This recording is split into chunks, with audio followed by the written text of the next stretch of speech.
Buenos días, buenas tardes, buenas noches, soy Carlos Nandayapa y en este video realizaremos un ejercicio de evaluación cuasi experimental. El propósito de la sesión es básicamente conocer las características técnicas para poder realizar una evaluación experimental. Quisiera comenzar también señalando que lo que es la evaluación de impacto, como en algún momento se señaló, es la que mayor destrezas técnicas requiera. Este curso está pensado precisamente para funcionarios locales del ámbito estatal, municipal, y por lo tanto debemos comprender que tenemos un sinnúmero de formaciones profesionales y por lo tanto hay ciertos funcionarias que pueden tener un mayor, por la formación de origen, una mayor entendimiento de ciertos procedimientos estadísticos. El objeto realmente de esta lección es básicamente no tanto un curso de lo que es una evaluación de impacto. Una evaluación de impacto en sí mismo requeriría otro curso completamente. Este es un curso básicamente en donde se observan los generales alrededor de lo que es el diseño, implementación, monitoreo y evaluación. Y en este en particular lo que vamos a ver son básicamente los puntos generales que se recorren para realizar una evaluación de impacto de tipo cuasi experimental. En otro video, nosotros explicábamos las características que tienen las evaluaciones experimentales. En este, en particular, estaremos observando lo que son los pasos que tenemos que ir recorriendo para realizar una evaluación cuasi experimental. Vamos a utilizar un paquete estadístico. Insisto, no es el objeto per se el conocimiento del uso del paquete, sino más bien que ustedes observen cuáles son los pasos que se tienen que ir formulando para hacer este tipo de evaluaciones.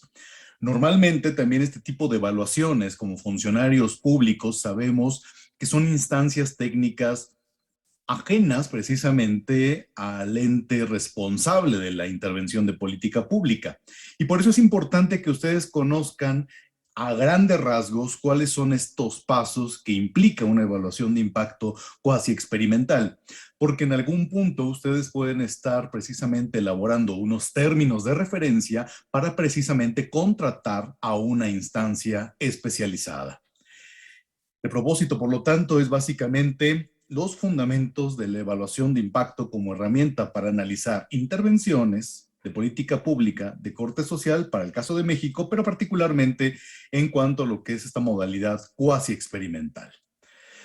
Hemos insistido en otros videos cuál es el propósito de una evaluación de impacto y básicamente lo que nosotros queremos saber con una evaluación de impacto es cuál es la contribución que ha logrado, que ha alcanzado con un programa, una acción, cuál es el propósito y la contribución efectiva que ha logrado esta política pública. Hay una serie de preguntas que normalmente el funcionario se hace alrededor de si este programa, si este proyecto logró o no el cometido. Como hemos visto en otros videos, la única evaluación que nos permite de manera inequívoca establecer si se logró o no el propósito es una evaluación de impacto.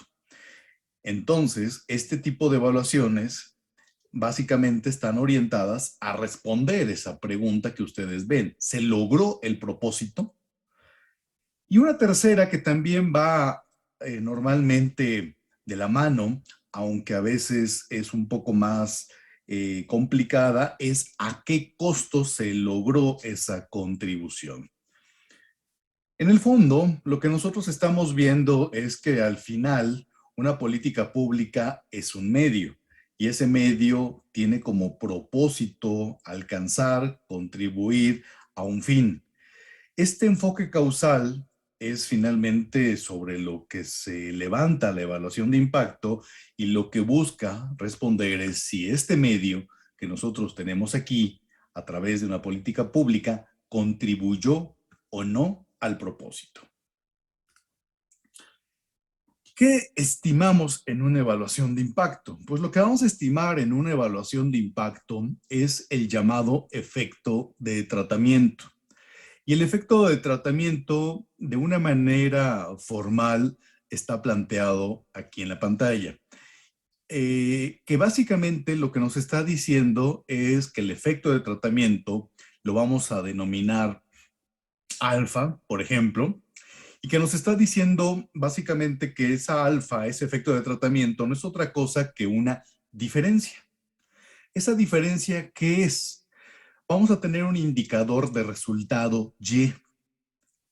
Evidentemente, este indicador de resultado Y, en función del programa de la política pública que estamos evaluando, va a cambiar.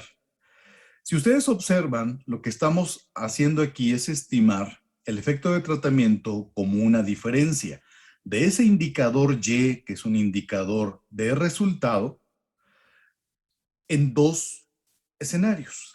Primer escenario es cuando P igual es a 1. ¿Qué significa eso?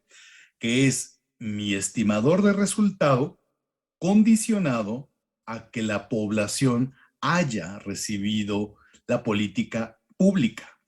Es una Y condicionada a la política pública. La otra parte es el menos, por eso es la diferencia, ese mismo indicador de resultado, pero condicionado a que la población no la haya recibido.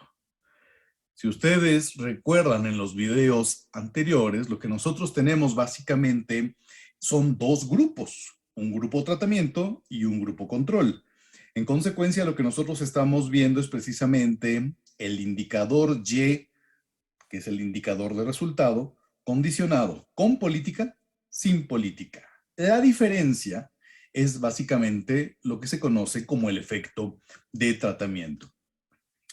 Pero esto, como hemos también visto en otros videos, no es únicamente decir tú la tienes, tú no la tienes y la diferencia sobre ese indicador de resultado es el impacto. No, realmente ahí se tiene que construir lo que es un contrafactual.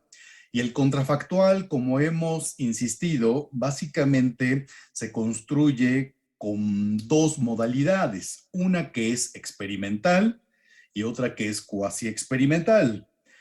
La experimental es básicamente cuando el tratamiento, el estatuto de tratamiento, o entendámoslo como la política pública, se asigna de manera aleatoria en la población elegible.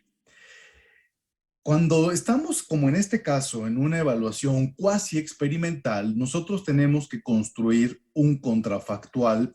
Y ese contrafactual, nosotros tenemos el antecedente que la asignación del tratamiento no fue de manera aleatoria, sino que fue a través de algún principio administrativo, normativo, como pueden ser reglas de operación. Salió una convocatoria. La convocatoria, como vimos en el módulo 2, se definen ciertos criterios de elegibilidad y sobre eso básicamente se busca ir cribando para ir precisamente dirigiendo la intervención de política pública a la población que presenta el problema o la necesidad. Evidentemente, cuando estamos ya hablando de un contrafactual, ahí en términos de una evaluación cuasi experimental, vamos a ver que ahí está uno de los principales retos, porque la construcción en una evaluación experimental, como la que veíamos en otro video, es aleatorio y entonces realmente se hace una distribución de las propiedades observables y no observables de la población elegible entre tratamiento y control, y con eso se evitan los sesgos. Pero cuando nosotros tenemos un contrafactual para una evaluación cuasi experimental, sabemos que realmente esa población no fue asignada a través de un proceso de asignación aleatoria. Entonces ahí tenemos que encontrar ciertas características y ciertos supuestos sobre estas características que nos permitan encontrar de una manera estadística o reproducir de manera estadística el llamado grupo control. Nosotros vamos a tener siempre un grupo beneficiario y vamos a tener por otro lado un grupo control. El tema es que para reproducir lo que es el grupo control, vamos a tenerlo que hacer a través de algún procedimiento estadístico. Y ahí es donde empieza a tener esto cierta dificultad. ¿Por qué? Porque vamos a ver que una de las grandes discusiones alrededor de lo que es la evaluación de impacto tiene que ver precisamente cuando son evaluaciones cuasi experimentales con las llamadas características observables y no observables. En sentido estricto, intergrupo, entre lo que es grupo control y grupo tratamiento, deberían estar repartidas de manera igual, estadísticamente, las características observables y no observables. Ejemplo de característica observable, género, mujer, hombre. ¿Ok? Ejemplo de característica no observable, temperamento, personalidad. Son elementos que finalmente difícilmente podemos capturarlos a través de características observables. Si hay ciertos instrumentos que tratan de levantar ciertas características y a partir de ahí generar algunos indicadores compuestos que definan algunos aspectos de la personalidad, del temperamento, pero no es tan sencillo. Entonces, el reto, que es lo que yo quiero que entendamos aquí, es precisamente que construir un contrafactual para una evaluación cuasi experimental normalmente se hace con características observables. Cuando esto sucede, la crítica básicamente viene en que este procedimiento está finalmente teniendo un problema por considerar o más bien por no considerar las características no observables. Y esto va a dar lugar al famoso sesgo de selección. Y ese sesgo de selección es lo que finalmente va a dar lugar a que nuestras estimaciones precisamente estén sesgadas. Y el sesgo de nuestras estimaciones vienen precisamente porque entre el grupo tratamiento y grupo control, particularmente las características no observables, no están distribuidas de la manera equilibrada. Al no estar distribuidas de manera equilibrada, entonces ahí es donde nosotros podemos tener precisamente este desbalanceo. Y este desbalanceo entre grupo tratamiento y grupo control es lo que da lugar a que las estimaciones de impacto estén sesgadas. Esto es un aspecto importante a considerar y que son de los grandes retos en las técnicas de evaluación cuasi experimental y que en este caso vamos a ver una que es en particular la más sencilla, pero también está sujeta precisamente a esta crítica. Aquí lo que tenemos es básicamente la familia de evaluaciones. Y básicamente estas evaluaciones va sobre métodos cuantitativos, métodos cualitativos. En la práctica siempre son recomendables métodos combinados, cuantitativos y cualitativos. En la parte cuantitativa realmente hay de dos grandes tipos, la experimental y la cuasi experimental. Como hemos señalado, la experimental es básicamente cuando la asignación del tratamiento, la asignación de la política pública se hace de manera aleatoria. La cuasi experimental es cuando la asignación de tratamiento no se hace de manera aleatoria. Y ahí van a encontrar un arsenal muy interesante de distintas técnicas para realizar una evaluación cuasi experimental. Entre las más interesantes o más usuales es precisamente el llamado emparejamiento. Normalmente vamos a escucharlo en el anglicismo de la técnica que se conoce como el Propensity Score Matching. Hay ahí también una cuestión de dobles diferencias que vamos a ver que se puede estar realmente anidado en un propensity.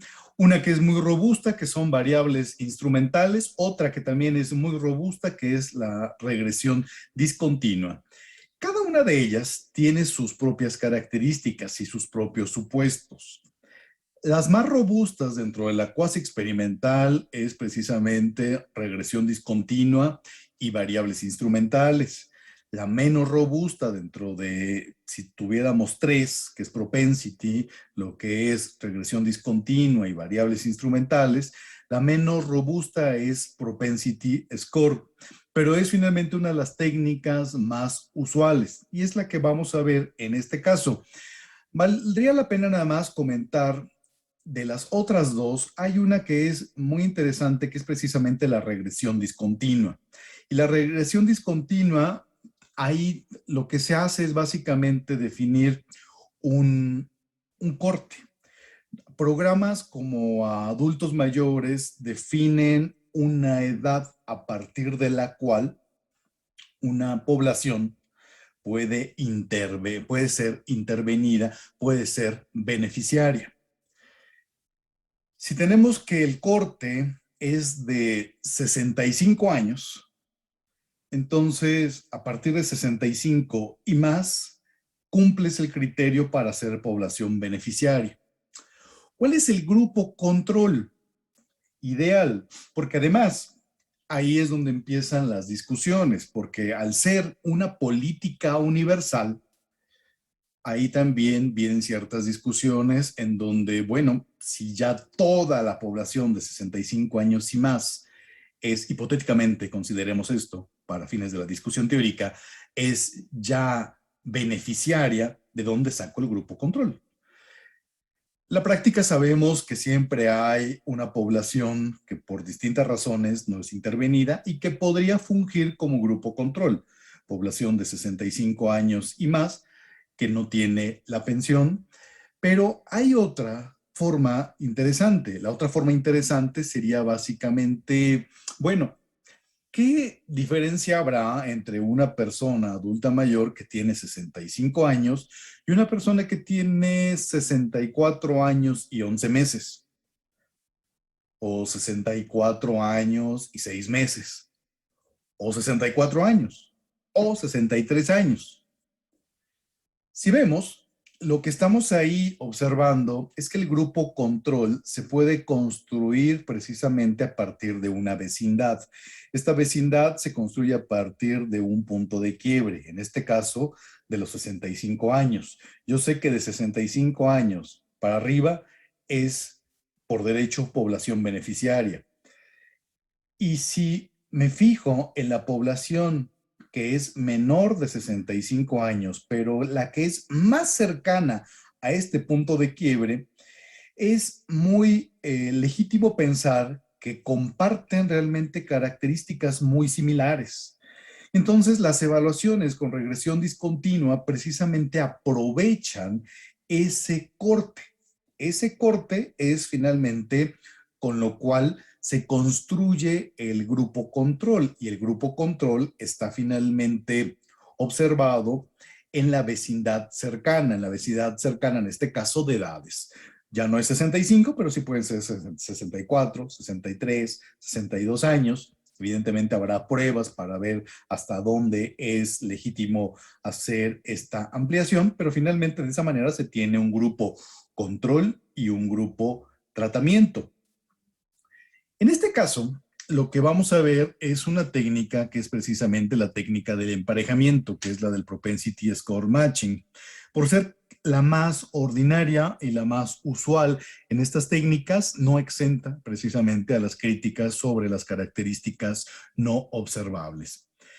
En la práctica también muchas veces son deseables algunas técnicas y en algunos casos hay que jugar con la disponibilidad también de las condiciones de la propia política pública. Entonces, a veces hay que tener acercamientos lo más robustos, pero a veces ciertas técnicas pueden resultar no viables.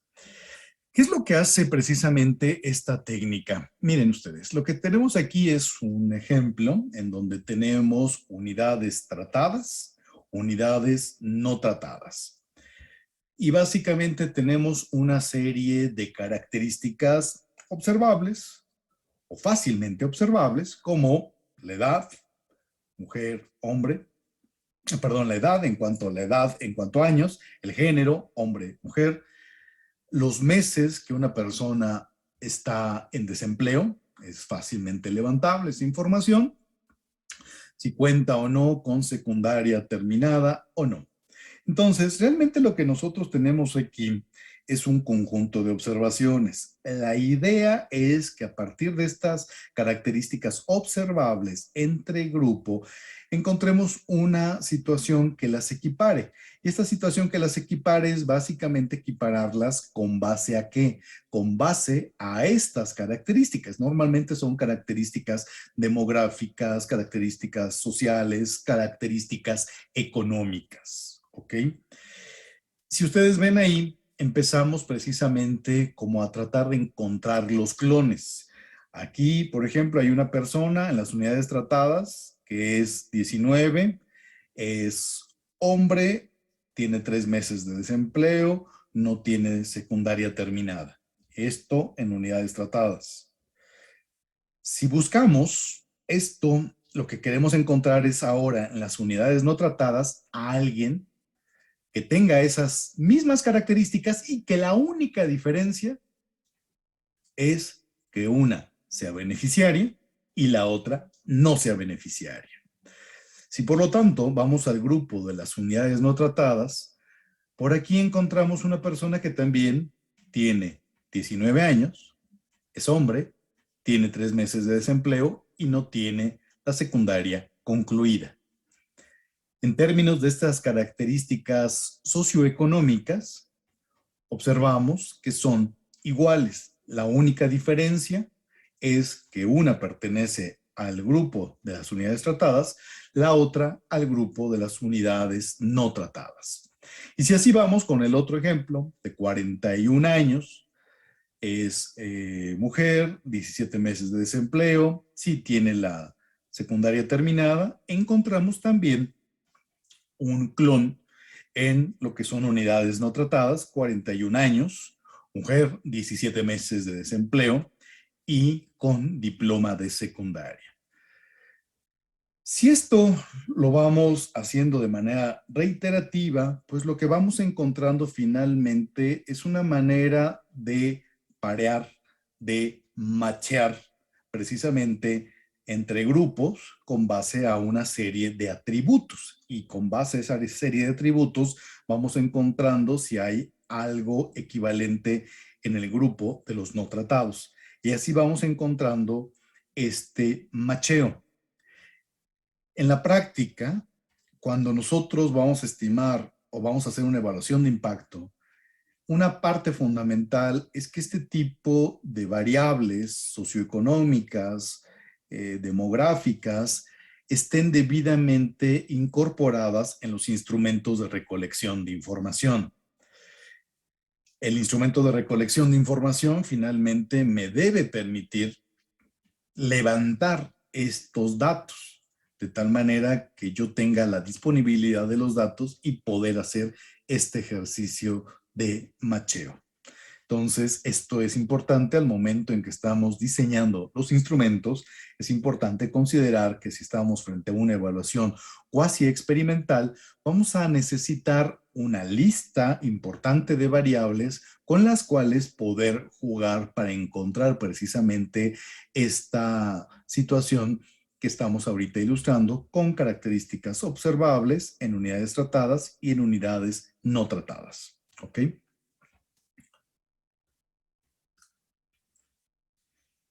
El tema, cuando nosotros utilizamos esta técnica, que es el pareamiento por puntajes de propensión, conocido por la parte de su anglicismo como propensity score matching, realmente el tema que se va a hacer es que se van a estimar probabilidades. Y se van a estimar probabilidades de participar en la política pública. Y estas probabilidades de participar en la política pública se hacen con base a ciertas características observables. Características observables que son características de legibilidad. ¿Ok? O sea, finalmente lo que nosotros tratamos de hacer es Vamos a estimar la probabilidad de que una persona, con base a una serie de condiciones de elegibilidad, poder estimar la probabilidad de que esa persona en particular participe o no participe, indistintamente de que en los hechos sea o no sea beneficiario. Esto es, lo que vamos a hacer es, tenemos dos grupos que tenemos que ir formulando. Nosotros tenemos a la población beneficiaria. Nosotros sabemos que esa población participa y es beneficiaria, por lo tanto, de la política pública. Ese es el primer punto. Segundo punto, nosotros ya tenemos una serie de atributos con los cuales nosotros estamos tratando de identificar ciertas, llamemos, equiparaciones de personas que son no beneficiarias, pero que comparten las características. Y entonces, a partir de esas características, se empieza a calcular la probabilidad. Calculamos la probabilidad de participar de los que efectivamente son beneficiarios con base a estos atributos y calculamos la probabilidad de los otros que no son beneficiarios con base a sus atributos observados. La probabilidad va a ir entre 0 y 1. La idea es precisamente que en lugar de estar haciendo este macheo, llamémosle manual, artesanal, con base a si tiene estas 4 características, se repiten acá, perfecto, entonces ya tenemos ahí un clon. Podemos, por lo tanto, compararlo. Lo que hace, básicamente, el Propensity Score Matching es, toma estas características, edad, género, meses de desempleo, diploma de secundaria, y estima la probabilidad para los dos grupos, unidades tratadas y unidades no tratadas. Y con base a esa probabilidad, ahora sí dicen, mira, la probabilidad de esta persona es de participar en la política pública es del 80%. Y mira por acá, en el grupo de no tratados, hay una persona que tiene una probabilidad, si no igual, muy cercana, del 79%. Esa lógica de ir calculando para cada uno de los sujetos entre los dos grupos la probabilidad es lo que finalmente da lugar a que se haga este pareo. El pareo se hace precisamente con la llamada puntuación de la propensión, que no es otra cosa que la probabilidad de participar. Entonces, con base a esas probabilidades, se hacen estas estimaciones. ¿Cómo se va a estimar el impacto? Bueno, un tema importante es que lo que nosotros vamos a tener al final del día es que en el grupo tratamiento y el grupo control, lo que nosotros vamos a hacer es básicamente a comparar aquellas observaciones que tienen probabilidades similares. Y esos subgrupos o esos subconjuntos, al comparar sobre un indicador de resultado, vamos finalmente a estimar el llamado efecto de tratamiento, que como vimos atrás, el efecto de tratamiento no es más que una diferencia de medias condicionadas sobre un indicador de resultado y condicionadas a que participa o no participa de la política pública. Vamos a ver que en esta parte del Propensity Score Matching, esto requiere también entender que normalmente cuando salimos a hacer una evaluación cuasi experimental, vamos a requerir un sobremuestreo, porque lo que vamos a ver es que nosotros tenemos un conjunto de observaciones N, pero ese conjunto de observaciones N, en particular para el grupo control, no me garantiza que vayan a machear con el grupo tratamiento, porque finalmente ese macheo se hace con base a una estimación estadística para calcular la probabilidad con base a una serie de atributos observables. El tema importante es que necesitamos garantizar un número de observaciones suficientes. Por lo tanto, se recomienda en la práctica tener un sobremuestreo, porque lo que vamos a ver es que realmente la estimación de impacto en propensity score matching no se hace sobre las Ns del grupo tratamiento y grupo control, sino sobre una dimensión menor. Y esa dimensión menor es lo que se conoce, y ahorita lo vamos a explicar, como la zona soporte. La literatura y uno de los autores referenciales en esto es precisamente Caliendo. Básicamente nos dice que hay 5 pasos para hacer un propensity.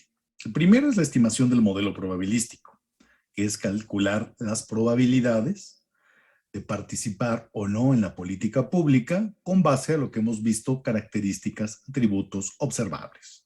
Se estima la probabilidad. Segundo punto, se ve un tema que es balanceo. Vamos a explicar adelante en qué consiste esta prueba de balanceo. Tercer punto, hay que elegir un algoritmo de matching. Hay distintos algoritmos de matching. El que vamos a ver aquí es el de vecino más cercano, que básicamente vamos a matcharlo con aquel sujeto observación que tenga la probabilidad más cercana. Segundo, obviamente hay que corroborar que exista una área de soporte. Y esa área de soporte es básicamente que exista un traslape entre las probabilidades del grupo tratamiento y del grupo control. Teniendo esos 4 puntos resueltos, podemos pasar a lo que son las estimaciones de impacto.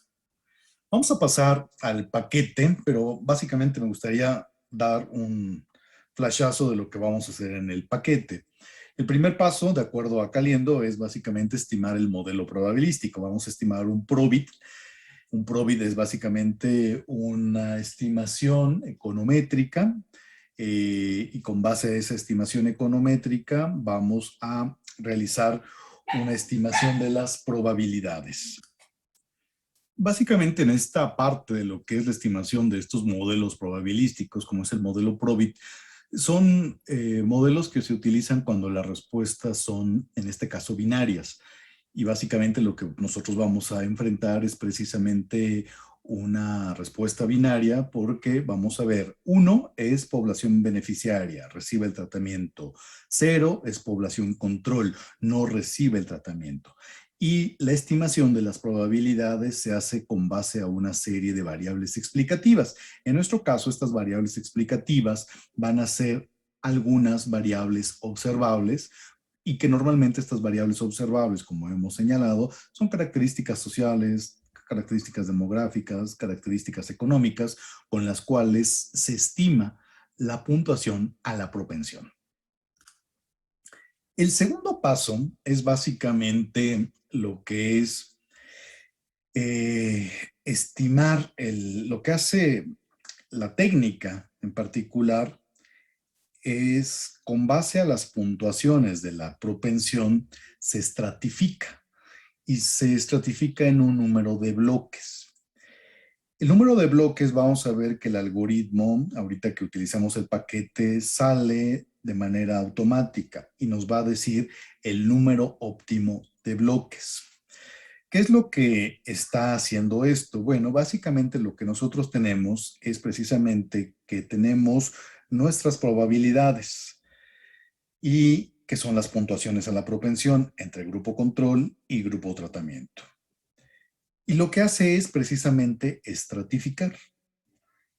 Y va estratificando en rangos, va estratificando, y en cada uno de estos estratos va observando que al interior de cada estrato las características observables que nosotros incorporemos sean iguales. Aplica una prueba de medias, básicamente. Si nos dice que el número óptimo de bloques es 5, lo que va a ocurrir es que las observaciones que tenemos entre control y tratamiento las va a ir analizando según bloque. En cada bloque va a ir precisamente analizando cómo es el valor, imaginemos, de la edad, y va a hacer una prueba de medias entre el grupo tratamiento y el grupo control.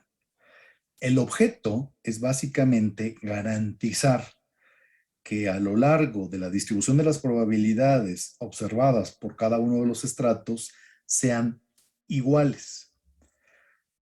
En cada estrato, por lo tanto, va siendo una prueba de medias, y esa prueba de medias para cada una de las variables. El objeto es básicamente, la hipótesis nula es que son iguales, y es sobre lo cual tienen que ir. Al final, el algoritmo lo que va a determinar es si se cumple o no la propiedad de balanceo.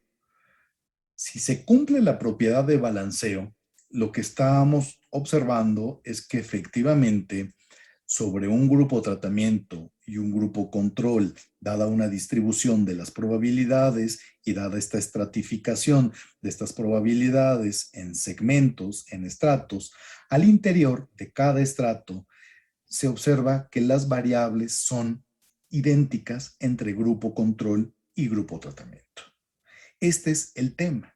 Ese es el tema precisamente de lo que se conoce como balanceo.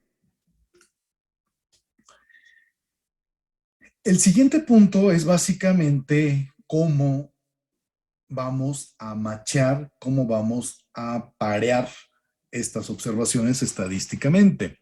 Ahí lo que ustedes ven es precisamente ya lo que son las probabilidades. Como por ahí leyeron, las probabilidades van a estar entre 0 y 1.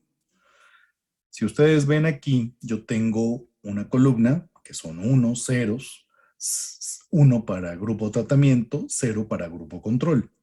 En este ejemplo, en el primero, vean que la probabilidad es del punto 16 para grupo tratamiento y es idéntica para grupo control. Entonces, lo que hace el algoritmo, en este caso el de vecino más cercano, es decir, ojo, vamos a machear estas observaciones.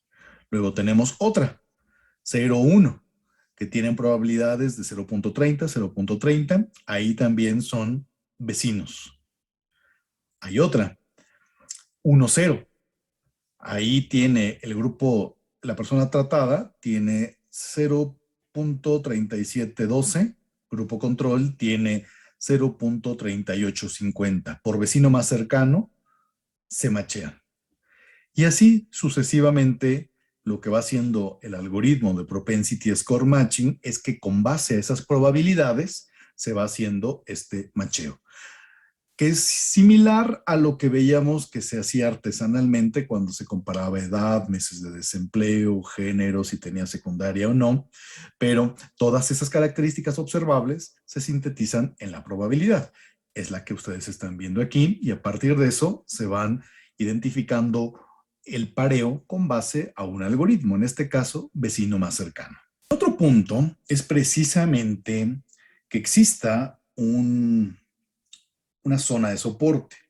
Y esa zona de soporte es básicamente muy fácil de entenderlo. Lo que ustedes ven son las distribuciones de las probabilidades de los no inscritos, que sería control, y de los inscritos, que serían tratamiento.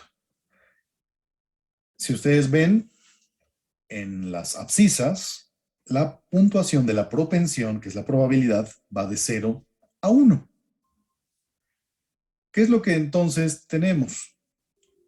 Observamos que hay ciertas observaciones, particularmente de los no inscritos, que está en esta primer zona y donde no tenemos por ahí un registro que nos permita advertir una probabilidad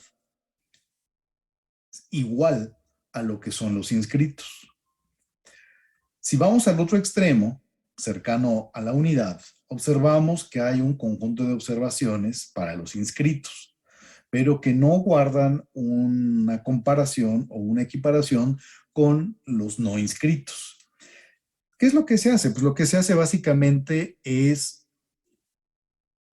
graficar las probabilidades de las observaciones en forma de frecuencias. Entonces, si ustedes ven, hay una primera curva que es de los no inscritos y una segunda curva que es de los inscritos. Pero hay una parte en donde se traslapan. Eso que aparece ahí como rango común son observaciones de no inscritos e inscritos que en ese rango observan traslape. Es decir, que va a haber una o más observaciones entre grupo tratamiento y grupo control que tienen las mismas probabilidades. La base para poder hacer estas estimaciones del propensity score matching es que exista esta zona de traslape. Si no hubiera, sencillamente no vamos a poder hacer este match. Y el programa nos va a decir que no es posible hacer la estimación. Cuando el programa nos permite hacer la estimación, es que finalmente estamos encontrando esto, estamos encontrando una zona de soporte. Es decir, sujetos, controles, sujetos, tratamiento, que comparten un rango común de probabilidades y que por lo tanto vamos a tener posibilidad de compararlos. Si no existiera, ¿cómo voy a compararlos? No sería factible y por lo tanto la estimación no sería factible. Cumpliendo esos 4 puntos, podemos pasar propiamente a lo que es la estimación. Vamos a ver que esta estimación vamos a utilizar 2 renglones. Los vamos a ver ahorita en el paquete. Uno es este comando que es pscore y que básicamente el pscore lo que va a hacer es precisamente este algoritmo de las probabilidades y de los balanceos para realmente asegurar que exista básicamente una estratificación de las probabilidades entre grupo control y grupo de tratamiento que son estadísticamente iguales. ¿Qué es lo que tenemos aquí en el pscore? Básicamente la estructura va a ser sencilla. Este es el comando, así se llama, pscore. Luego sigue lo que es la variable dependiente. En un modelo probabilístico, la variable dependiente es una variable binaria, en este caso es la variable de tratamiento, que va a estar 0, 1. Y luego tenemos lo que es las variables explicativas. Las variables explicativas del modelo probabilístico. ¿Qué variables explicativas? Son usualmente esos atributos, esas características observables. En este caso estamos poniendo un ejemplo, vamos a verlo ahorita, edad, distancia. Y luego lo que le vamos a decir al paquete es que el pscore, que no es otra cosa que la probabilidad, lo guarde con un nombre que le vamos a poner, en este caso prueba 2 o lo que se nos ocurra. Teniendo eso, vamos a generar precisamente el efecto promedio de tratamiento por vecino más cercano, que es precisamente el comando attnd. Y básicamente ahí nos va a preguntar cuál es tu variable de resultado. En este caso, la variable de resultado va a ser una variable que tenemos nosotros como ingreso.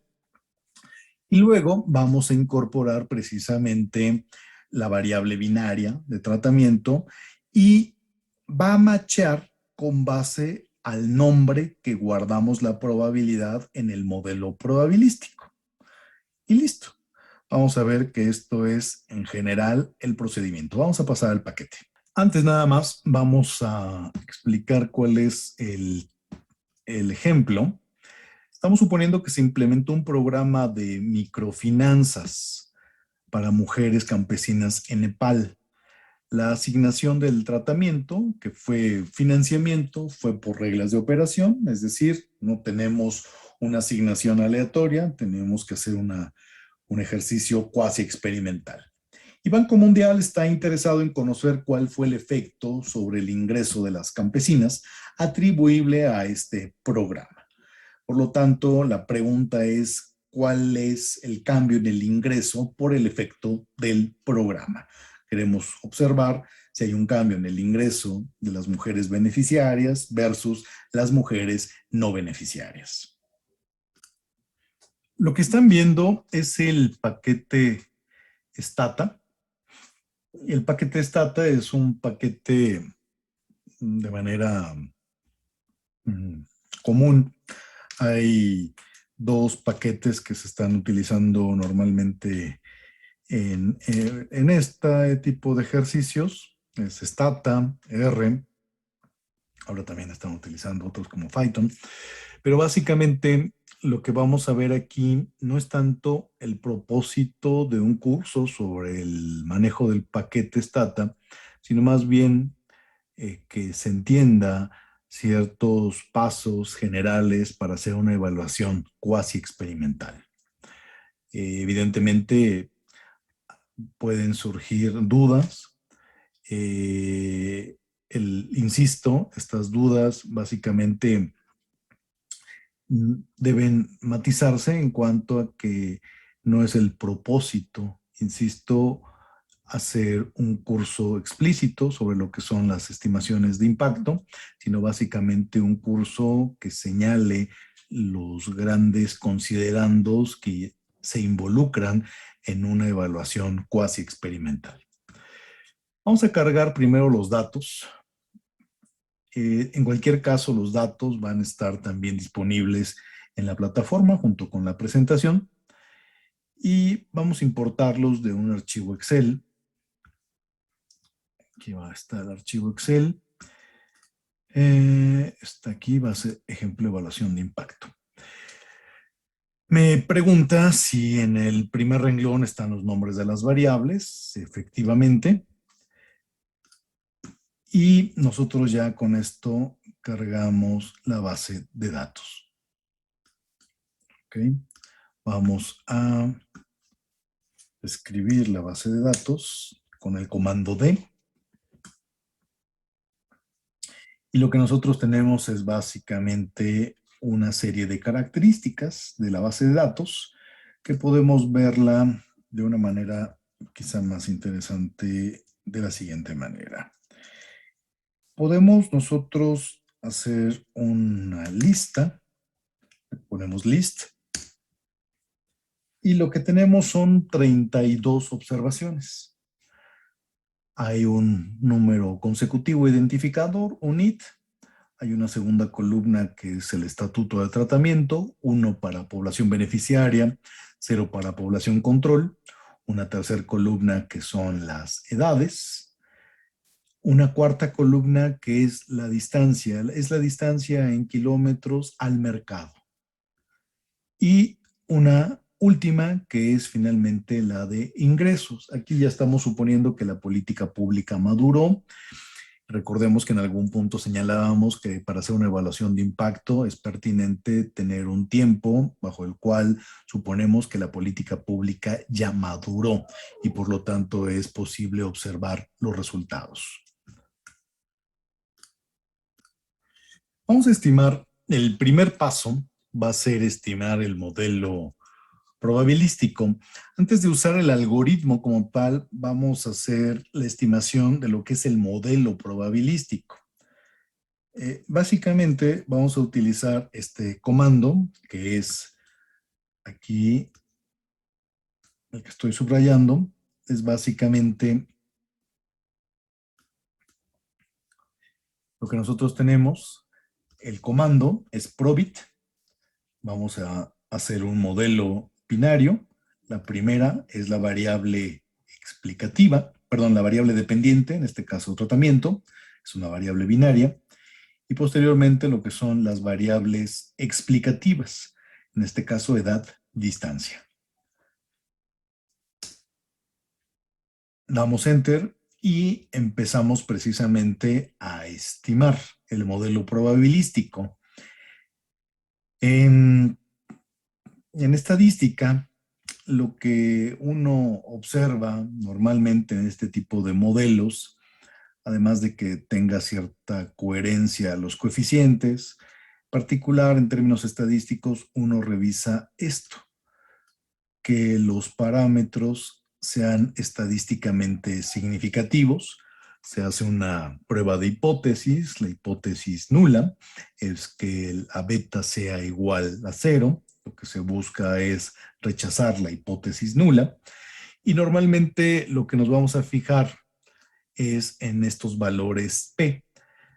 En estos valores P lo usual es esperar un valor menor al 0.10, dependiendo de los niveles de confianza, por supuesto, y que básicamente nos va a estar indicando cuando nosotros observamos un valor menor a 0.10 es que básicamente son estadísticamente significativos los parámetros, es decir, que son diferentes de 0. Vamos a poner este comando.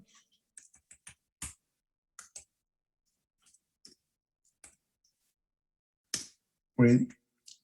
Perdón, ahí lo escribí mal. Vamos a ver. Ponemos predict. Y vamos a ponerle un nombre que se llame valor Z. Listo. Vamos a de nueva cuenta poner el comando list. Y si ven la diferencia con el anterior listado, es que en el anterior listado nada más teníamos 5 columnas: el lead, tratamiento, edad, distancia e ingreso. Ahora se está agregando una sexta columna que es precisamente este valor que le denominamos valor Z y que básicamente son, llamémoslo ahorita así, las probabilidades. Estas probabilidades se construyen con base a los parámetros. Vamos a ver esto con un poco de calma. Para entender cómo se construyen estos valores Z, vamos a llevarnos al Excel estos parámetros. El de edad con su coeficiente, distancia con su respectivo coeficiente y la constante. ¿Ok? Entonces, vámonos al Excel.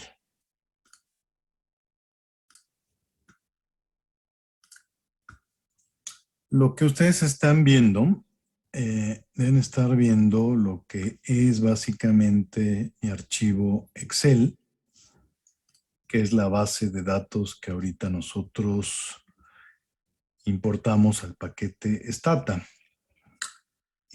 Lo que vamos a hacer es básicamente replicar los valores Z, cómo se calculan.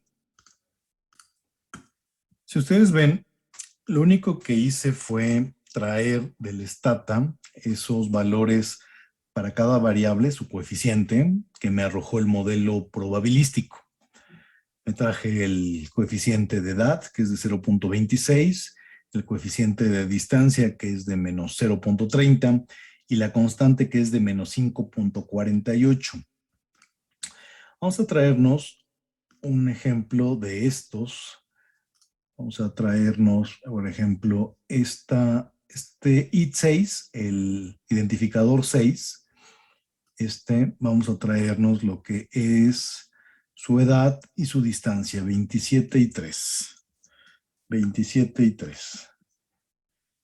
Edad 27, distancia 3. Entonces, lo que hacemos para calcular el valor Z es básicamente lo siguiente. Con base a estos coeficientes,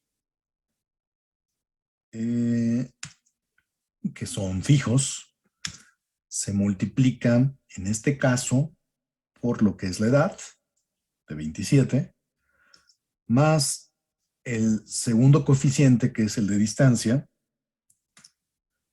multiplicado por la correspondiente edad, más lo que es la constante,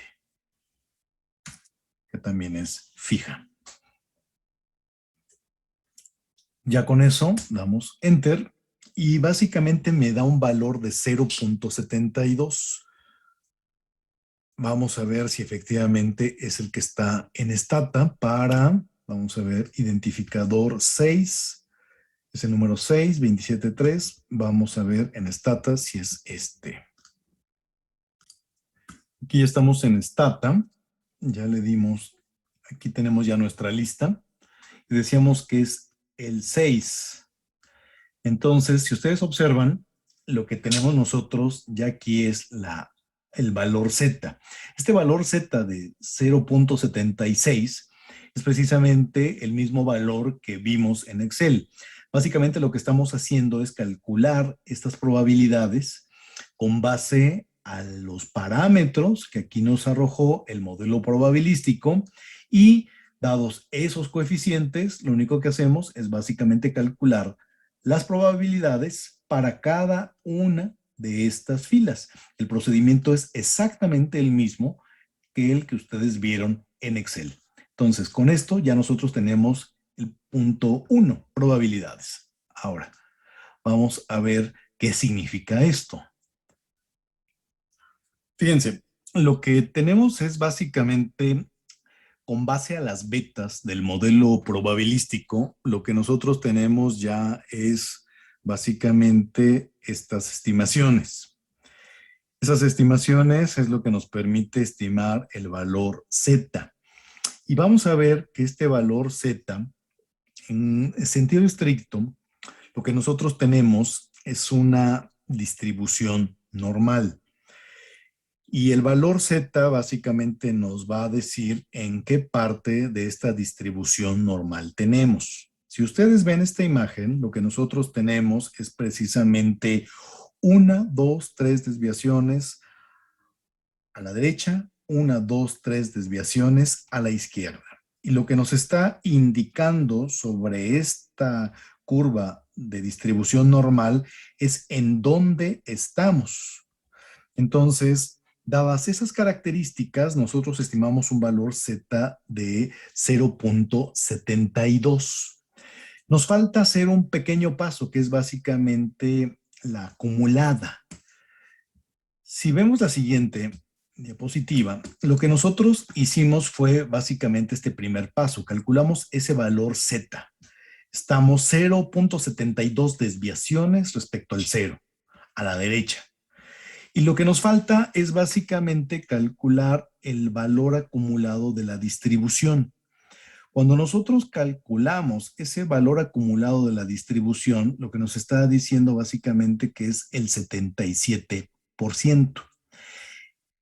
En sentido estricto, lo que nosotros tenemos es, si ven abajo, tienen ustedes dos representaciones gráficas. La primera de la izquierda, teníamos básicamente en dónde estamos respecto al valor Z, que es 0.72. Ese valor Z de 0.72, al pasar en su forma de distribución normal acumulada, básicamente está representando el 77%, está cubriendo un área de 77%. Si lo vemos en términos de lo que habíamos dicho, que lo que hacen los modelos Propensity Score Matching es calcular la probabilidad.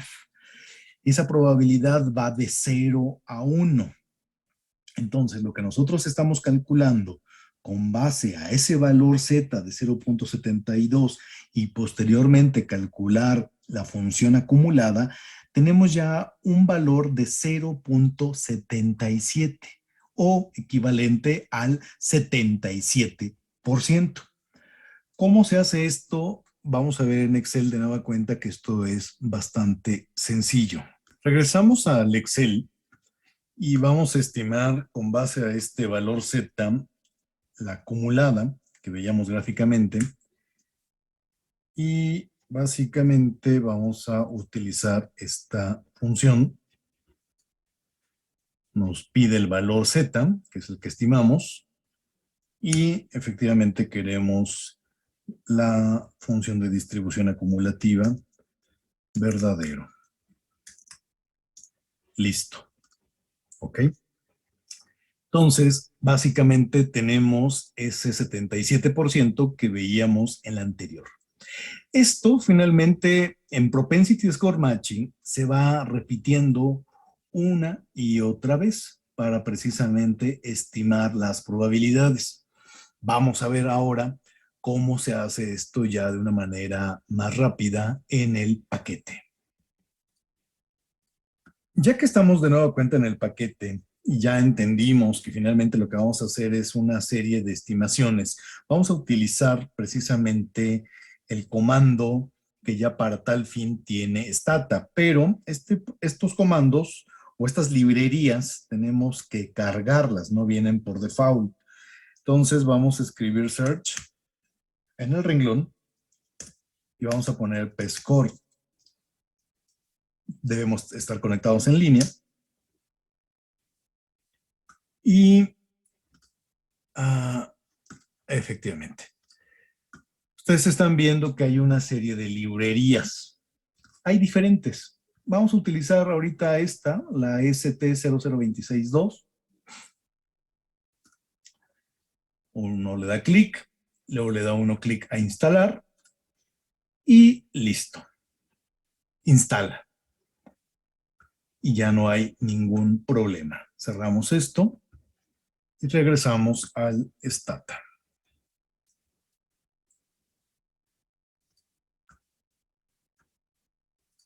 Ya está entonces. Ahora, vamos de nueva cuenta. Vamos a hacer las estimaciones. Ahora sí. Ese es el comando PSCOR, seguido de la variable de estatuto de tratamiento, que es la variable binaria, edad, distancia, que son las variables, características observables, y luego le decimos que la probabilidad del llamado PSCOR lo guarde con el nombre proba. Le damos Enter.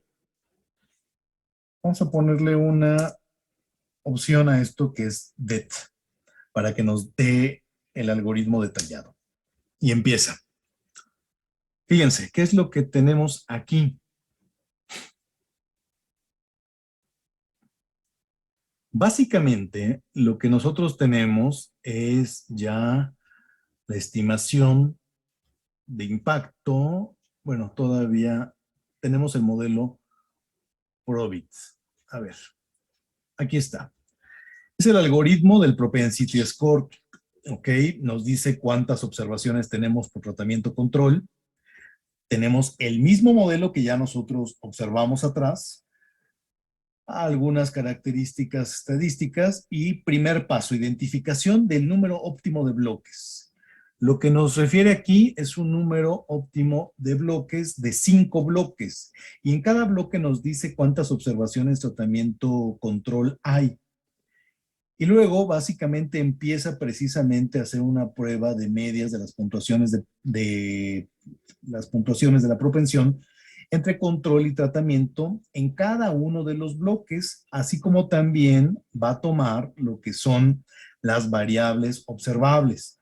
Y el tema que para cada uno de los bloques lo que nos interesa es precisamente este mensaje, que no son diferentes las medias entre tratamiento y control. Así va siendo por cada variable en cada bloque. Se pasa ahora al bloque 2, luego se va a pasar al bloque 3, estamos en las puntuaciones de las propensiones, se pasa al bloque 4, al bloque 5 y empieza de nueva cuenta con las otras variables. ¿Qué es lo que interesa aquí al final de cuentas? La idea básicamente es este paso 2. Este paso 2 es básicamente el test de balanceo que básicamente se cumpla. Y para eso lo que nosotros tenemos es básicamente que en cada uno de esos bloques va repitiendo para cada una de las variables estas pruebas de medias. Y así va ahora con la variable, esta debe ser la variable edad, la variable distancia, y así va, uno a uno en cada uno de los bloques. Estamos en el bloque 3 y así sucesivamente.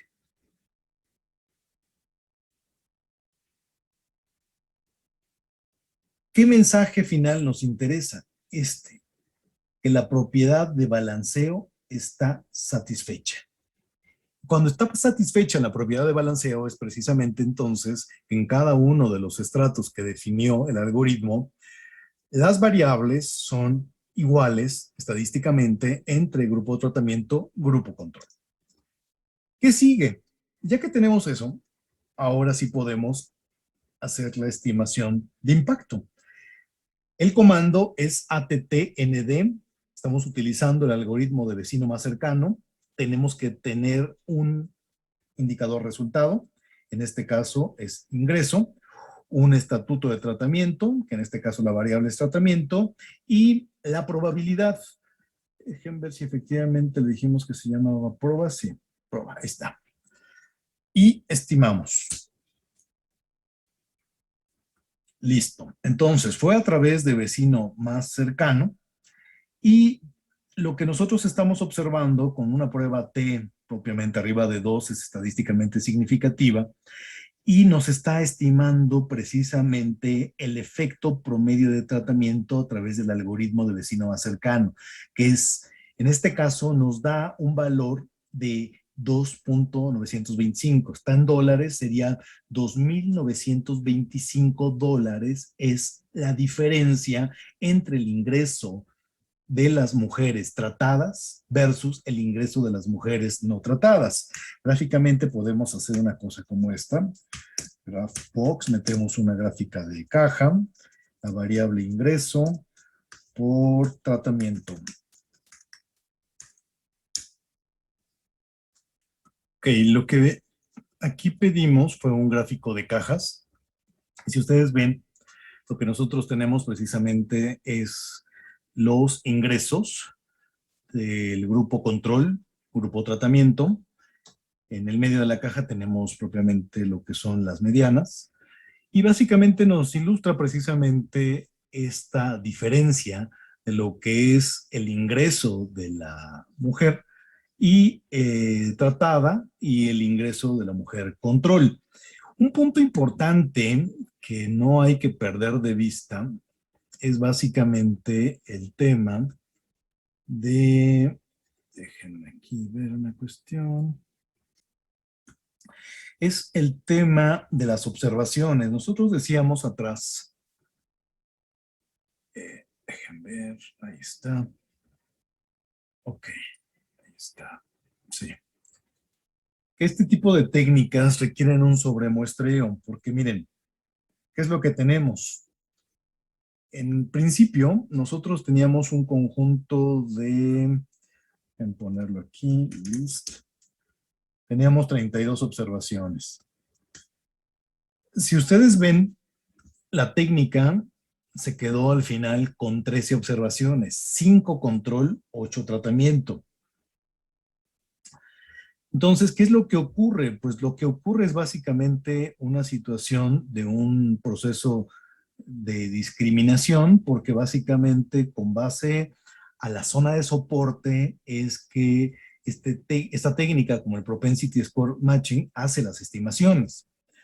Entonces, imaginen ustedes que al momento en que hacen su muestreo, al final ustedes no tienen una certeza de con cuántas observaciones útiles se van a quedar para hacer la estimación. Por lo tanto, sí es recomendable tener un sobremuestreo. Evidentemente, este sobremuestreo también tenemos que tener claridad que todo tiene un costo. En la experiencia lo que hemos visto es que un sobremuestreo del orden del 10% nos ayuda bien para asegurar que no tengamos problemas posteriores a hacer las estimaciones de impacto.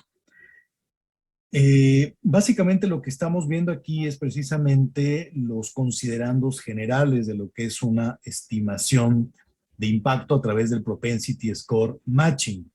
Vale la pena nada más a modo de sumario. Básicamente lo que nosotros teníamos es una evaluación cuasi experimental. Esa evaluación cuasi experimental implica que la asignación de tratamiento no fue aleatoria, que teníamos que utilizar un método estadístico, utilizamos el método del Propensity Score Matching. En general, el proceso del Propensity Score Matching es estimar un modelo probabilístico. Ese modelo probabilístico toma como variable dependiente el estatuto de tratamiento, que es control o bien tratamiento 1, 0, y con base a ese estatuto de tratamiento se hace una estimación de las probabilidades. Estas probabilidades se construyen con base en una serie de atributos observables. Por lo tanto, es importante que al momento en que salimos a campo estén debidamente consignadas en los instrumentos de recolección de información. Del mismo modo, es importante tener las variables de los indicadores de resultado en los instrumentos. Estimado el modelo probabilístico, ya vimos que la propiedad de balanceo consiste básicamente en que, dada una distribución de las probabilidades, se estratifica y que al interior de cada uno de los estratos, las observaciones para cada estrato entre tratamiento y control son estadísticamente iguales. Eso va a dar lugar a que exista precisamente la probabilidad de observar una zona de soporte. Teniendo esa zona de soporte, se estima el efecto promedio de tratamiento. Nosotros utilizamos el algoritmo de vecino más cercano, que como vieron, básicamente es sobre las probabilidades más cercanas. Con base a eso, se estima el impacto y si ustedes pueden ver, es un proceso largo, porque finalmente aquí vimos un ejemplo meramente ilustrativo. Cuando salimos y evaluamos un programa, vamos a estar observando distintas dificultades. Y también un punto que vale la pena aquí subrayar es que a veces las estimaciones de impacto las queremos por distintos niveles de desagregación, como podría ser género, es decir, queremos tener las estimaciones de impacto por género, a veces la queremos tener por tipo de localidad. ¿Cuál es el punto aquí? El punto es que todo eso son cuestiones que deben estar consideradas desde el diseño muestral. No es a posteriori, donde para ver qué me alcanza, sino a priori, cómo definí mis cuotas muestrales para precisamente tener la solvencia estadística para generar esos resultados. Básicamente con eso estaríamos concluyendo esta primera etapa de lo que es este curso en cuanto a lo que es evaluación, implementación, diseño de políticas públicas. Muchas gracias. Hasta el próximo video.